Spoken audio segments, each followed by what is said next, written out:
वाहेगुरु जी का खालसा वाहेगुरु जी की फतेह।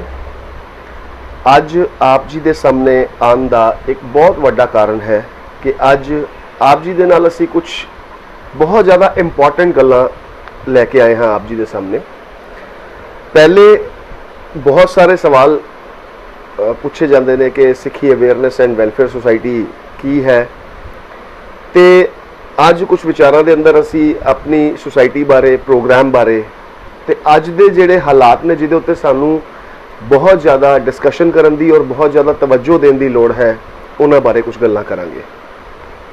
पहले मैं आप जी नूं दसना चाहांगा कि जिहड़ी सिक्खी अवेयरनेस एंड वैलफेयर सोसाइटी दे नाम तो असी एक संस्था लॉन्च की सी करीब 2009 के अंदर साडा रजिस्ट्रेशन होया सी, ते ये सोसाइटी सिक्खी सिद्धांतां प्रति समर्पित वीरां ते भैणां दा एक उपराला है। असी इक्को एक धिर इक्को एक मुड श्री गुरु ग्रंथ साहब जी दे सिद्धांतां नूं लैके श्री गुरु ग्रंथ साहब जी दी सर्वोच्चता नूं मुख रखते हुए सिक्खी सिद्धांतां ते चलण वास्ते ही प्रचार भी होएगा इहदे विच, ते फिर अगे वैलफेयर के कामों के अंदर भी चलांगे। पर साडा इक्को टीचा रहेगा कि असी श्री गुरु ग्रंथ साहब जी के सिद्धांतों मुख रख के चलीए। सिख कौम के भविख के वास्ते असी जिहड़ी चीज़ नूं मुख रख के चलना है वो है जी अज दी साडी नौजवान पीढ़ी ते कल दी आने वाली नौजवान पीढ़ी जो अज बच्चे हैं। इन्हां चीज़ों नूं मुख रखते हुए असी एक प्रोग्राम लॉन्च किया है जिसका नाम रखा गया है सीड। ਇਹਦਾ पहले तो फुल फॉर्म की गल करिए सिक्खी एजुकेशन एंड एम्पलॉयमेंट ड्राइव। ये अंदर दोनों पक्ष जोड़े ने पूरे जाएंगे। ये अंदर पहला पक्ष विद्या और फिर कामकाज जिदा कि जॉब या बिजनेस एक्सेट्रा की गल की जाएगी, क्योंकि गुरु साहब का आप फरमान है विद्या विचारी तां परोपकारी। तो साडा जिहड़ा मेन टारगेट है वो है विद्या ते उस तो बाद एम्पलॉयमेंट। इसे करके सिक्खी एजुकेशन एंड एम्पलॉयमेंट ड्राइव के नाम तो असीं शुरू किया है। तो जरा गौर करिए कि इस ड्राइव की लोड़ सानू क्यों पई। अज दे जिहड़े हालात ने असी कुछ पहले सुनिया सीगा कि जी कि हर फैमिली विचों एक जेठा पुत्र एक वड्डा पुत्र सिख बनाया जाता सी, एक ट्रेडिशन सी।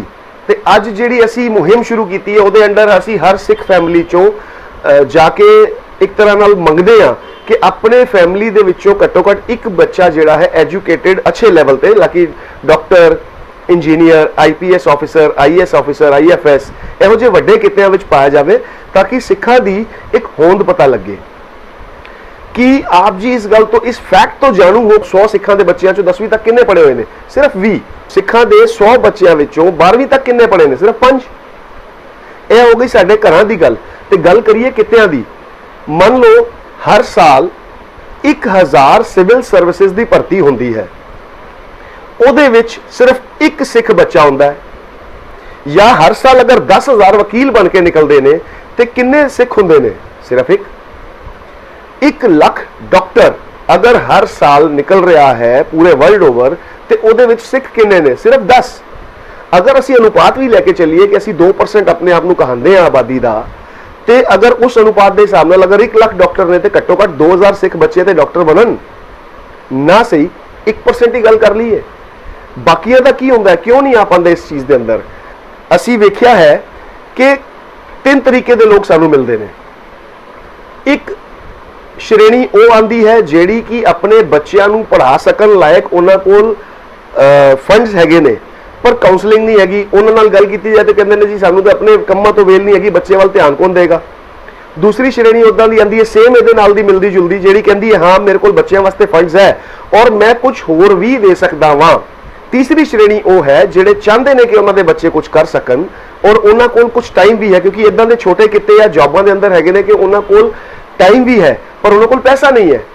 तो असी रल मिल के इदां दा क्यों नहीं एक पूल बनाते जिहदे विच वो लोग जिन्हां दे कोल कर सकन लायक पैसा है वो भी पा लैन, जिन्हां दे कोल वो पैसा है कि जिहड़े अपने बच्चे नूं पढ़ाउण दे बाद कुछ फालतू बचदा है वो भी पा देन, ते तीसरा बच्चा उन्हां दा जिन्हां दे कोल नहीं है वो सारे दे सारे उसे पूल चों पढ़ लैन। गुरु साहब का हुक्म है काल खाए किछ हथों दे नानक राह पछाणे से।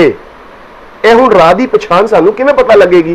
गुरु ग्रंथ साहब साडे कोल एडा वड्डा समुंदर है, असी उहदी स्टडी करांगे नहीं, असी किसी ना किसी दे कहे अनुसार चल के सिख बनने की कोशिश करते हैं। जबकि ਅਸੀਂ ਕਿਸੇ ਵੱਲ ਮੂੰਹ ਕਰਕੇ ਨਾ ਸਿੱਖੀਏ, ਅਸੀਂ ਗੁਰੂ ਵੱਲ ਮੂੰਹ ਕਰਕੇ ਸਿੱਖੀਏ। ਅਸੀਂ ਆਪਣੇ ਪੇਰੈਂਟਸ ਵੱਲ ਮੂੰਹ ਕਰਕੇ ਸਿੱਖ ਨਾ ਬਣੀਏ ਜਾਂ ਆਗੂਆਂ ਵੱਲ ਮੂੰਹ ਕਰਕੇ ਸਿੱਖ ਨਾ ਬਣੀਏ, ਗੁਰੂ ਵੱਲ ਮੂੰਹ ਕਰਕੇ ਸਿੱਖ ਬਣਾਂਗੇ ਤੇ ਪੱਕਾ ਸਾਨੂੰ ਇਹ ਚੀਜ਼ ਸਮਝ ਆ ਜਾਏਗੀ। ਇਸ ਉਪਰਾਲੇ ਦੇ ਅੰਦਰ ਮੈਂ ਸਿੱਖੀ ਅਵੇਅਰਨੈਸ ਐਂਡ ਵੈਲਫੇਅਰ ਸੁਸਾਇਟੀ ਵੱਲੋਂ ਆਪ ਸਭ ਨੂੰ ਸੱਦਾ ਦੇਣਾ ਹਾਂ। ਆਪ ਚਾਹੇ ਇੱਕ ਗੁਰਸਿੱਖ ਫੈਮਿਲੀ ਤੋਂ ਬਿਲੋਂਗ ਕਰਦੇ ਹੋ, ਚਾਹੇ ਆਪ ਇੱਕ ਇੰਡਸਟਰੀਅਲਿਸਟ ਹੋ, ਚਾਹੇ ਆਪ ਕਿਸੇ ਸੁਸਾਇਟੀ ਨੂੰ, ਕਿਸੇ ਸੰਸਥਾ ਨੂੰ, NGO ਨੂੰ ਬਿਲੋਂਗ ਕਰਦੇ ਹੋ, ਮੈਂ ਆਪ ਜੀ ਨੂੰ ਇੱਕ ਸੱਦਾ ਦੇਣਾ ਚਾਹੁੰਦਾ ਹਾਂ ਕਿ ਆਪ ਜੀ ਸਾਰੇ ਰਲ ਮਿਲ ਕੇ ਆਓ, ਚੱਲੀਏ ਇੱਕ ਇਹੋ ਜਿਹਾ ਲੰਗਰ ਲਗਾਈਏ ਬਹੁਤ ਵਿਸ਼ਾਲ, ਜਿਹਦੇ ਅੰਦਰ ਹਰ ਪੱਖੋਂ ਦੀ ਇੱਕ ਕੋਈ ਨਾ ਕੋਈ ਰਸਦ, ਜਿੱਦਾਂ ਹੁਣ ਲੰਗਰ ਲੱਗਦਾ ਤੇ ਕੋਈ ਦਾਲ ਲੈ ਕੇ ਆ ਰਿਹਾ, ਕੋਈ ਆਟਾ ਲੈ ਕੇ ਆ ਰਿਹਾ, ਤੇ ਇਸੇ ਤਰੀਕੇ ਦਾ ਇੱਕ ਲੰਗਰ ਲਗਾਈਏ ਐਜੂਕੇਸ਼ਨ ਦਾ, ਜਿਹਦੇ ਅੰਦਰ ਸਾਰੇ ਆਪਸ ਵਿੱਚ ਕੰਟਰੀਬਿਊਟ ਕਰੀਏ ਔਰ ਸਾਰਿਆਂ ਦੇ ਬੱਚੇ ਰਲ ਮਿਲ ਕੇ ਪੜ੍ਹ ਜਾਣ।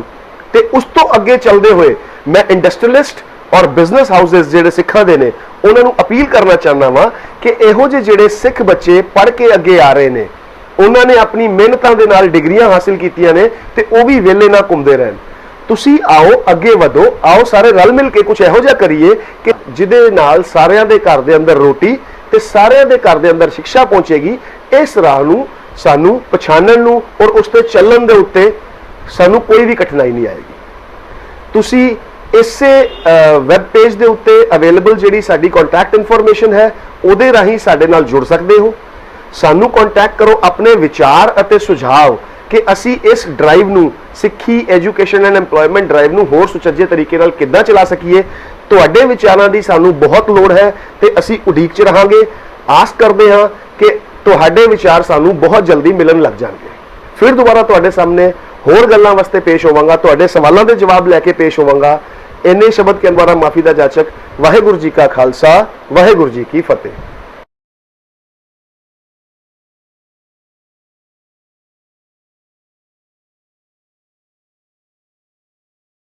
ਇਸ ਪ੍ਰੋਗਰਾਮ ਸੀਡ ਨੂੰ ਆਪਰੇਟ ਕਰਨ ਵਾਸਤੇ ਅਸੀਂ 4 ਪੱਖ ਨਿਰਧਾਰਿਤ ਕੀਤੇ ਨੇ, ਜਿਹਦੇ ਵਿੱਚ ਪਹਿਲੇ ਪੱਖ ਦੇ ਅੰਦਰ ਆਉਂਦੇ ਨੇ ਸਟੂਡੈਂਟ ਔਰ ਉਹਦੇ ਮਾਤਾ ਪਿਤਾ। ਦੂਸਰੇ ਪੱਖ ਦੇ ਅੰਦਰ ਆਉਂਦੇ ਨੇ ਉਸ ਸਟੂਡੈਂਟ ਦਾ ਰਿਲੇਟਡ ਸਕੂਲ ਜਾਂ ਕਾਲਜ। ਤੀਸਰੇ ਪੱਖ ਦੇ ਅੰਦਰ ਆਉਂਦੇ ਨੇ ਸਿੰਘ ਸਭਾਵਾਂ ਅਤੇ ਚੌਥੇ ਪੱਖ ਦੇ ਅੰਦਰ ਆਉਂਦੇ ਨੇ ਸਾਡੇ ਡੋਨਰਸ ਔਰ ਪੈਟਰਨਸ। ਇਹਦੇ ਵਿੱਚ ਅਸੀਂ ਸਭ ਤੋਂ ਪਹਿਲੇ ਪੜਤਾਲ ਕਰਦੇ ਹਾਂ ਕਾਉਂਸਲਿੰਗ ਦੇ ਰਾਹੀਂ ਕਿ ਸਟੂਡੈਂਟ ਦੀ ਰੁਚੀ ਕਿਹੜੇ ਫੀਲਡ ਵਿੱਚ ਹੈ। ਜਿਸ ਤਰ੍ਹਾਂ ਉਹ ਅਗਰ ਡਾਕਟਰ ਬਣਨਾ ਚਾਹੁੰਦਾ ਹੈ ਜਾਂ ਇੰਜੀਨੀਅਰ ਬਣਨਾ ਚਾਹੁੰਦਾ ਤੇ ਘੱਟੋ ਘੱਟ ਪਹਿਲੇ ਉਹਦੇ ਅੰਦਰ ਇੱਕ ਜਜ਼ਬਾ ਹੋਵੇ। ਇਹ ਨਾ ਹੋਵੇ ਕਿ ਮਾਤਾ ਪਿਤਾ ਦੇ ਕਹਿਣ ਦੇ ਉੱਤੇ ਉਹ ਆਪਣੀ ਫੀਲਡ ਚੂਜ਼ ਕਰਦਾ ਹੋਵੇ। ਨਾਲ ਹੀ ਉਸੇ ਪੱਖੋਂ ਅਸੀਂ ਮਾਤਾ ਪਿਤਾ ਨੂੰ ਵੀ ਕਾਉਂਸਲਿੰਗ ਕਰਦੇ ਹਾਂ ਕਿ ਜੇ ਆਪ ਜੀ ਦੇ ਬੱਚੇ ਦੀ ਰੁਚੀ IPS ਜਾਂ IAS ਅਫਸਰ ਬਣਨ ਦੀ ਹੈ ਤੇ ਤੁਸੀਂ ਉਹਨੂੰ ਇੰਜੀਨੀਅਰਿੰਗ ਜਾਂ ਡਾਕਟਰੀ ਫੀਲਡ ਵਿੱਚ ਨਾ ਭੇਜੋ, ਤੇ ਜੇ ਉਹਦੀ ਰੁਚੀ ਡਾਕਟਰੀ ਜਾਂ ਇੰਜੀਨੀਅਰਿੰਗ ਕਰਨ ਦੀ ਹੈ ਤੇ ਆਪਣੇ ਕਹੇ ਮੁਤਾਬਿਕ ਉਹਨੂੰ MBA ਜਾਂ BBA ਨਾ ਕਰਵਾਓ। ਐਟਲੀਸਟ ਕੀ ਹੋਏਗਾ ਕਿ ਜਦੋਂ ਬੱਚੇ ਦੀ ਰੁਚੀ ਦੇ ਅਨੁਸਾਰ ਅਸੀਂ ਉਹਨੂੰ ਕੰਮ ਕਰਵਾਉਂਦੇ ਆ ਤੇ ਉਹ ਜ਼ਿਆਦਾ ਅੱਛੇ ਤਰੀਕੇ ਨਾਲ ਕਰਦਾ ਹੈ। ਫਿਰ ਦੂਸਰਾ ਪੱਖ ਆਉਂਦਾ ਇਹਦੇ ਅੰਦਰ ਸਕੂਲ ਜਾਂ ਕਾਲਜ। ਅਸੀਂ ਸਕੂਲ ਔਰ ਕਾਲਜ ਤੋਂ ਦੀ ਰਿਪੋਰਟ ਲੈਂਦੇ ਆ ਕਿ ਜਿਹੜੇ ਬੱਚੇ ਦੀ ਰੁਚੀ ਡਾਕਟਰ ਬਣਨ ਦੀ ਹੈ, ਕੀ ਉਹਦੀ ਪਿਛਲੀ ਪਰਫਾਰਮੈਂਸ ਇਹ ਕਹਿ ਰਹੀ ਹੈ ਕਿ ਉਹ ਡਾਕਟਰ ਬਣ ਸਕਦਾ ਹੈ। ਹੁਣ ਇਹਨਾਂ ਸਾਰੀਆਂ ਚੀਜ਼ਾਂ ਨੂੰ ਮੱਦੇਨਜ਼ਰ ਰੱਖਦੇ ਹੋਏ ਉਹਦੇ ਵਾਸਤੇ ਇੱਕ ਫੀਲਡ ਚੂਜ਼ ਕੀਤੀ ਜਾਂਦੀ ਹੈ। ਉਹਦੇ ਮਾਤਾ ਪਿਤਾ ਤੋਂ ਪੁੱਛਿਆ ਜਾਂਦਾ ਹੈ ਕਿ ਕੀ ਉਹ ਉਸ ਐਜੂਕੇਸ਼ਨ ਨੂੰ ਫੰਡ ਕਰਨ ਦੇ ਕੈਪੇਬਲ ਹਨ। ਦੇਖੋ, ਜਿਸ ਤਰ੍ਹਾਂ ਪਹਿਲੇ ਡਿਸਕਸ ਹੋ ਚੁੱਕਾ ਸਾਡੇ ਵਿੱਚ ਕਿ ਅਸੀਂ ਜਦੋਂ ਇਹ 3 ਟਾਈਪ ਦੇ ਮਾਤਾ ਪਿਤਾ ਹੁੰਦੇ ਹਨ ਜਿਹੜੇ ਕਿ ਇੱਕ ਫੰਡ ਕਰ ਸਕਦੇ ਹਨ, ਇੱਕ ਫੰਡਿੰਗ ਦੇ ਇਲਾਵਾ ਡੋਨੇਟ ਕਰ ਸਕਦੇ ਹੋਣ, ਔਰ ਇੱਕ ਹੁੰਦੇ ਨੇ ਜਿਹੜੇ ਕਿ ਬਿਲਕੁਲ ਫੰਡਿੰਗ ਹੀ ਨਹੀਂ ਕਰ ਸਕਦੇ। ਤੇ ਤਿੰਨੋਂ ਬੱਚੇ ਇਕੱਠੇ ਪੜ੍ਹਨਗੇ। ਨਾਲ ਗੁਰਮਤ ਸਟੱਡੀ ਆਲਵੇਜ਼ ਔਨ ਹੈ। ਹੁਣ ਇੱਥੇ ਸਿੰਘ ਸਭਾਵਾਂ ਦਾ ਰੋਲ ਕਿੱਥੇ ਆਉਂਦਾ ਹੈ? ਅਸੀਂ ਸਿੰਘ ਸਭਾਵਾਂ ਨੂੰ ਅਪਰੋਚ ਕਰਦੇ ਹਾਂ ਅਤੇ ਉਹਨਾਂ ਨੂੰ ਵੀ ਕਹਿੰਦੇ ਹਾਂ ਕਿ ਆਪਣੀ ਜਿਹੜੀ ਮੰਥਲੀ ਕਲੈਕਸ਼ਨ ਹੈ ਉਹਦੇ ਵਿੱਚੋਂ 10% ਘੱਟੋ ਘੱਟ ਤੇ ਵੱਧ ਜਿੰਨਾ ਹੋ ਸਕੇ ਉਹ ਐਜੂਕੇਸ਼ਨ ਵਾਸਤੇ ਫੰਡਿੰਗ ਨੂੰ ਰਾਖਵਾ ਰੱਖਣ। ਤੇ ਉਹਦੇ ਇਲਾਵਾ ਜਿਹੜੇ ਸਾਡੇ ਪੈਟਰਨਸ ਔਰ ਡੋਨਰਸ ਹੈਗੇ ਨੇ, ਅਸੀਂ ਉਹਨਾਂ ਕੋਲੋਂ ਵੀ ਇਸ ਕਾਰਜ ਵਾਸਤੇ, ਐਜੂਕੇਸ਼ਨ ਵਾਸਤੇ ਹੀ ਉਸ ਫੰਡ ਦੇ ਅੰਦਰ ਪੈਸਾ ਲੈਂਦੇ ਆ। ਕਿਉਂਕਿ ਹੁਣ ਅਗਰ ਅਸੀਂ ਇਹ ਕਹੀਏ ਜੀ ਕਿ ਅਸੀਂ ਪੈਸਾ ਨਹੀਂ ਲਵਾਂਗੇ ਤੇ ਫਿਰ ਕੰਮ ਨਹੀਂ ਚੱਲੇਗਾ। ਫਿਰ ਸਾਨੂੰ ਕਿਸੇ ਨਾ ਕਿਸੇ ਦਾ ਮੂੰਹ ਵੇਖਣਾ ਪਏਗਾ ਔਰ ਜਿਹੜਾ ਅਸੀਂ ਬੀੜਾ ਚੁੱਕਿਆ ਹੈ ਉਹ ਫਿਰ ਅੱਧ ਵਿਚਕਾਰ ਰਹਿ ਜਾਏਗਾ।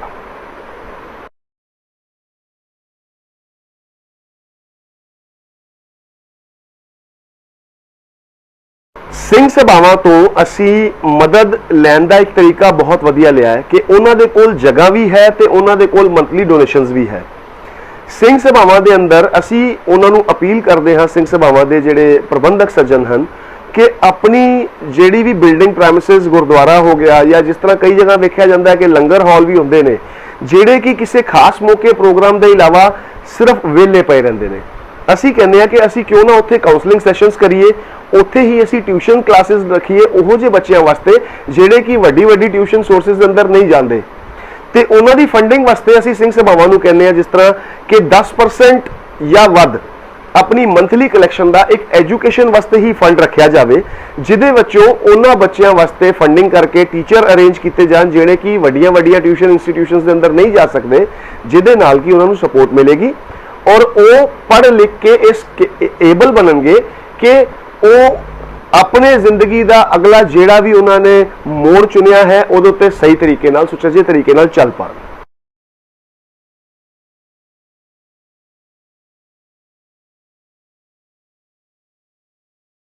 फंड्स होर अरेंज करने का एक तरीका है, ये बहुत अच्छा तरीका है कि असी लंगर और शरदा के नाम ते हो रही संगत के पैसे की दुर्वरतों को रोकीए। हुण मैं इस चीज़ के बिल्कुल खिलाफ नहीं हाँ, क्योंकि गुरु नानक के घर की प्रथा है लंगर बाणी अते किसी की सेवा टहल।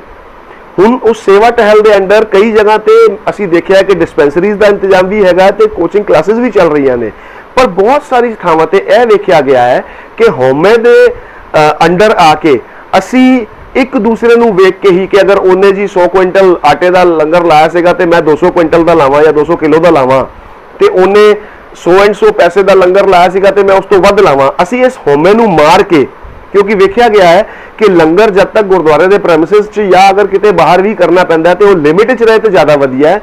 हुण अहंकार के अंदर आके इस पैसे की दुर्वरतों को रोक लिया जाए तो इस पैसे को जिहड़ा है चंगी थां ते वरत लिया जाए। उहदे इलावा असी पैटर्नस और डोनर्स नूं यह अपील करते हैं कि उन्होंने जिहड़ा दसवंध कड्ढण का एक सिस्टम बनाया, क्योंकि गुरु नानक के घर की एक बहुत वधिया प्रथा है कि दसवंध कड्ढी जाए अपनी किरत कमाई दे विचों। उस किरत कमाई की कड्ढी हुई दसवंध नूं जे अगर तुसी एक बार लंगर ते लगांदे हो तो वह सिर्फ एक बार किसी का पेट भर सकती है और जरूरी नहीं है कि वो उस लोड़वंद के घर तक पहुंचे। जबकि अगर तुसी किसी बच्चे नूं एजुकेटेड कर दिंदे हो तो वो जिंदगी भर वास्ते उहदे घर ना केवल उहदे घर बल्कि उहदे आस पास भी, जिद्दां उहदे हुण कोई रिश्तेदार ने, हुण अगर उहनूं भी ये फिलॉसफी समझ आ जाए घाल खाए कि छत्थों दे वाली, तो वो किसी होर नूं भी तैयार कर सकेगा कि उन्हां दी जिंदगी भर दी रोटी चलती रहे।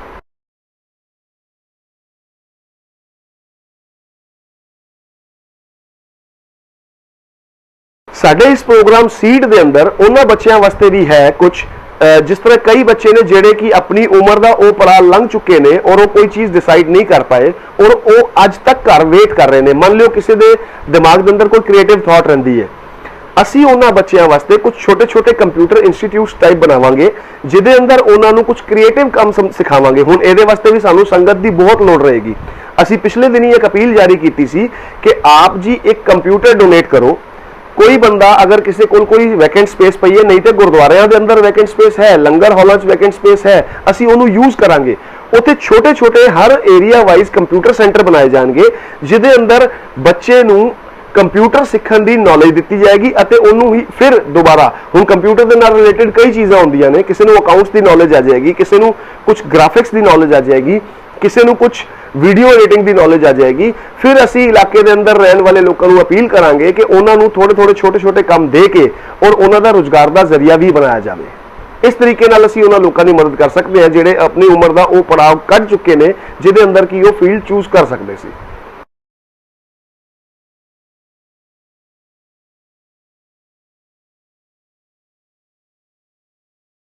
देखो जिहड़े घट पढ़े वीर अते भैन हैगे ने वो लोग भी उस कैटेगरी के अंदर शामिल होंगे ने कि वो लोग अपना वो उम्र का पड़ाव कढ़ चुके हैं, पर फिर भी असी उन्होंने किद्दां सपोर्ट कर सकते हैं।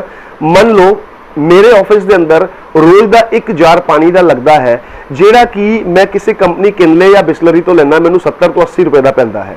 अगर यही चीज़ छोटे छोटे प्रोजेक्ट हैगे ने 100 लीटर 150 लीटर घंटे वाले वाटर प्यूरीफायर्स आते हैं जिहड़े RO सिस्टम्स लगते हैं, अगर सेम वापस गल उत्थे आ जाती है कि जिहड़ी चीज़ साडे कोल वैकेंट पई है जिहदा इस्तेमाल हो सकता है वो गुरु घर भी हो सकता है, गुरुद्वारे के अंदर एक किसी छोटी जगह के अंदर साइड पर एक प्लांट लगाता जाए पानी प्यूरीफिकेशन का, और वो पानी ਜਿਹੜੇ ਕਿ ਘਰਾਂ ਦੇ ਅੰਦਰ 70 ਤੋਂ 80 ਰੁਪਏ ਦੀ ਬੋਟਲ ਜਾਂਦੀ ਹੈ, ਉਹ 30 ਤੋਂ 35 ਰੁਪਏ ਜਾਂ 40 ਰੁਪਏ ਦੀ ਬੋਟਲ ਜਾਏਗੀ। ਉਹ ਤੋਂ ਹੋਣ ਵਾਲੇ ਮੁਨਾਫੇ ਨਾਲ ਉਹਨਾਂ ਦਾ ਰੁਜ਼ਗਾਰ ਚੱਲੇਗਾ, ਜਿਹੜੇ ਕਿ ਘੱਟ ਪੜ੍ਹੇ ਲਿਖੇ ਨੇ। ਇਸੇ ਤਰੀਕੇ ਨਾਲ ਅਗਰ ਥੋੜਾ ਜਿਹਾ ਕੁਝ ਵੱਡਾ ਉਪਰਾਲਾ ਕੀਤਾ ਜਾਵੇ ਤੇ ਰੋਜ਼ਮर्रा ਇਸਤੇਮਾਲ ਹੋਣ ਵਾਲੀਆਂ ਚੀਜ਼ਾਂ, ਜਿਸ ਤਰ੍ਹਾਂ ਆਟਾ ਹੈ, ਆਟੇ ਦੀ ਇੱਕ ਚੱਕੀ ਲਗਾ ਲਈ ਜਾਵੇ ਔਰ ਘੱਟੋ ਘੱਟ ਗੁਰਦੁਆਰੇ ਤੋਂ ਹੀ ਡਿਸਟ੍ਰੀਬਿਊਟ ਕੀਤਾ ਜਾਏ ਆਟਾ, ਕਿ ਜੀ ਤੁਹਾਨੂੰ ਆਟੇ ਦੀ ਤੇ ਰੋਜ਼ ਲੋੜ ਰਹਿੰਦੀ ਹੈ, ਤੁਸੀਂ ਆਟਾ ਗੁਰਦੁਆਰੇ ਤੋਂ ਖਰੀਦੋ, ਜਾਂ ਤੁਸੀਂ ਆਟਾ ਇਦਾਂ ਕਰਕੇ ਖਰੀਦੋਗੇ ਕਿ ਇਸ ਤਰੀਕੇ ਦੇ ਬੱਚੇ ਜਿਹੜੇ ਘੱਟ ਪੜ੍ਹੇ ਲਿਖੇ ਨੇ ਉਹਨਾਂ ਨੂੰ ਸਪੋਰਟ ਮਿਲੇਗੀ।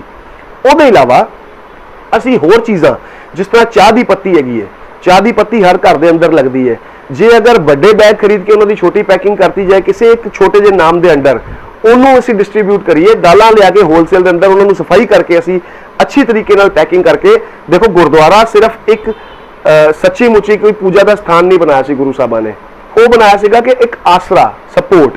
ਹੁਣ ਉਸੇ ਸਪੋਰਟ ਤੋਂ ਅਗਰ ਬੇਰੋਜ਼ਗਾਰ ਘੱਟ ਪੜ੍ਹੇ ਲਿਖੇ ਨੌਜਵਾਨਾਂ ਨੂੰ ਵੀ ਸਪੋਰਟ ਮਿਲਦੀ ਹੈ ਤੇ ਉਹ 'ਚ ਕੋਈ ਦੋ ਰਾਏ ਨਹੀਂ ਹੈਗੀ ਕਿ ਅਸੀਂ ਉੱਥੇ ਜ਼ਰੂਰ ਵਰਤੋਂ ਕਰ ਸਕਦੇ ਹਾਂ। ਔਰ ਆਸ ਕਰਦੇ ਹਾਂ ਪ੍ਰਬੰਧਕਾਂ ਦੇ ਇਲਾਵਾ ਆਮ ਪਬਲਿਕ ਤੋਂ ਵੀ ਕਿ ਸਾਨੂੰ ਇਹੋ ਜਿਹੇ ਪ੍ਰੋਜੈਕਟਾਂ 'ਚ ਸਪੋਰਟ ਕਰਕੇ ਔਰ ਅੱਗੇ ਵਧਣ ਦਾ ਮੌਕਾ ਦਿੱਤਾ ਜਾਏਗਾ।